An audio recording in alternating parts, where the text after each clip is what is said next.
More updates and more red flags in the case of missing 7-month-old Emmanuel Harrow. His mother, Rebecca, claimed that when she pulled into a store parking lot, she realized he needed a diaper change. She laid him on the back seat of her car, claimed someone came up behind her and said, "Hola," and apparently hit her in the head, and she was unconscious. She says when she woke up, her baby was missing. Police have now said they cannot rule out foul play because these two ended up stopping their interview and walking out on police. Police said that they recognized inconsistencies in their stories, and when questioned, they immediately stopped talking and said they wanted lawyers and have not cooperated since.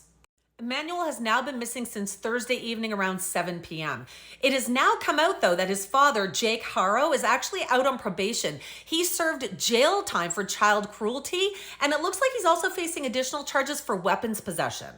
Court records show that he had been sentenced to 180 days in jail and 48 months of probation, and he's also scheduled to go back to court in early September for an alleged parole violation.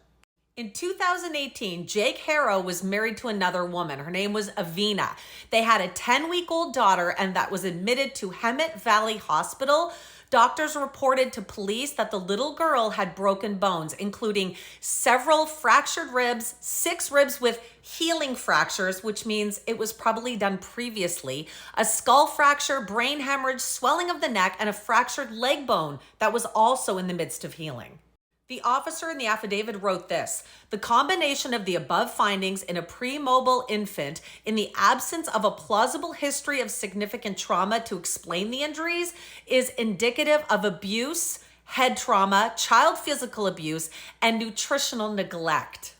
His story allegedly is that he blames most of the injuries on his wife, but he says that he noticed his daughter had a temperature, and when he went to bathe her, he accidentally dropped her chest first on the section between his 2 sinks, and he claims this is what caused the injuries. He and his ex-wife both pled guilty and were charged in 2023 for what they did to their daughter. There's also been a lot of reports and talks going around that Rebecca may have had that black eye since August 3rd, that it did not happen the night she claims her son was abducted.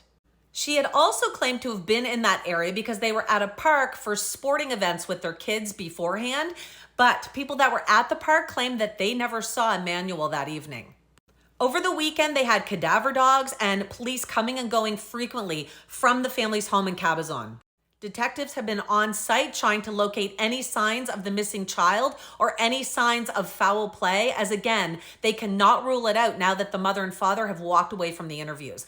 Now, the grandmother, who claims the mother and father are innocent, says that the police wanted to give a lie detector test to the mother and that the father, Jake, refused until they had a lawyer. They claim this is why they'd left the interview. Police also have now reported that they removed Emmanuel's 2-year-old sibling from the home, and they are now in protective custody. There was also a group that was helping with the search and donating $5,000 as a reward. They have now also pulled out, saying we cannot in good conscience utilize our team and resources when so much is missing in this case.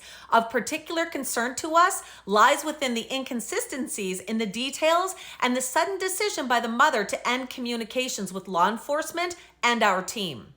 Lawyers for the families have now said that apparently Jake is going to be issuing a statement to clear up the accusations from the 2018 situation with his daughter, who was only 10 weeks old. We've not seen that yet, but I will definitely keep my eyes open for this, and I will update you as soon as I hear anything, so make sure you hit follow.